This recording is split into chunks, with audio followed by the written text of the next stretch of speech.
Alright, welcome back to the Recipe Analyst. Today I'll be making carbonara from Joshua Weissman's An Unapologetic Cookbook. And to start, as with most pasta recipes, I'm going to get some water over a boil. I'm going to generously season it with some salt. While the water's coming to a boil, I'll go ahead and prep the rest of the ingredients. So I'm going to peel and chop 2 cloves of garlic and set that aside.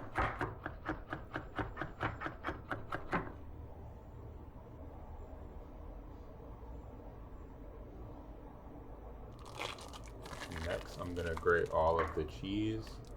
So this recipe calls for 310 grams of Parmigiano Reggiano cheese, and this block that I have is a little over half a pound, so that wasn't quite enough. So I ended up supplementing it with a little bit of the Pecorino Romano cheese as well.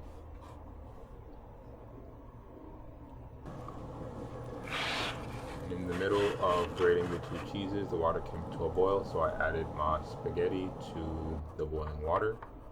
Now I'm going to grate the Pecorino Romano cheese, and this needed about 118 grams, I believe.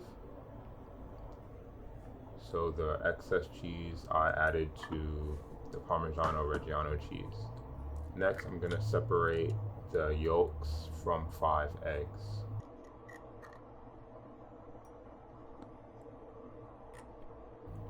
This is the method that I like to use. Just pass the yolk between the 2 halves of the shells, and it'll help separate the egg yolks from the whites.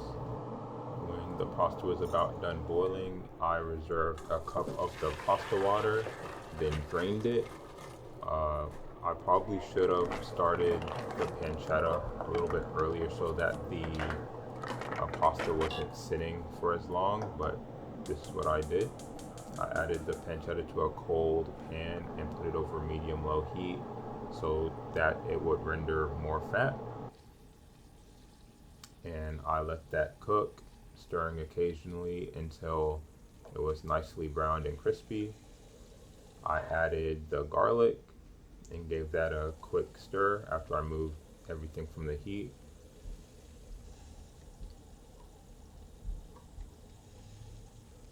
Next, I could add the cooked pasta and toss that. At this point, I'm kind of noticing that this pan is not very big, and I know I have to add the cheese and the eggs, all the rest of the ingredients to this, but this is the biggest pan that I have. So next, of course, I add the egg yolks and all of the cheese. I think it'll be easier to do this if you added a little bit of the cheese at a time, because as you can see, this completely fills the pan. And we use that reserved pasta water to help melt the cheese and kind of help everything become smooth. So at this point, you just have to mix everything together. If it's a little too dry or thick or lumpy, I add a little bit more of the pasta water, and I just keep working at it until it looks good enough for me. And I did end up using all of the pasta water to get it to a somewhat smooth consistency, but I never really got it as smooth as it looked in the book or as I've had in past carbonaras that I've made. So that was the last of the pasta water, and as you can see, it did definitely get a little bit more creamy and it came together decently, but it could be better. So that's pretty much it. Next, I'm just gonna plate it and top it with some freshly cracked black pepper, and then I'll give it a taste. So what did I think of this carbonara from Joshua Weissman's Unapologetic Cookbook? Honestly, I was kind of disappointed in it. I've made carbonara in the past, but I've never made a video or an analysis on my website for one. So this is the first one I'm doing and reviewing. But this one just seemed very salty.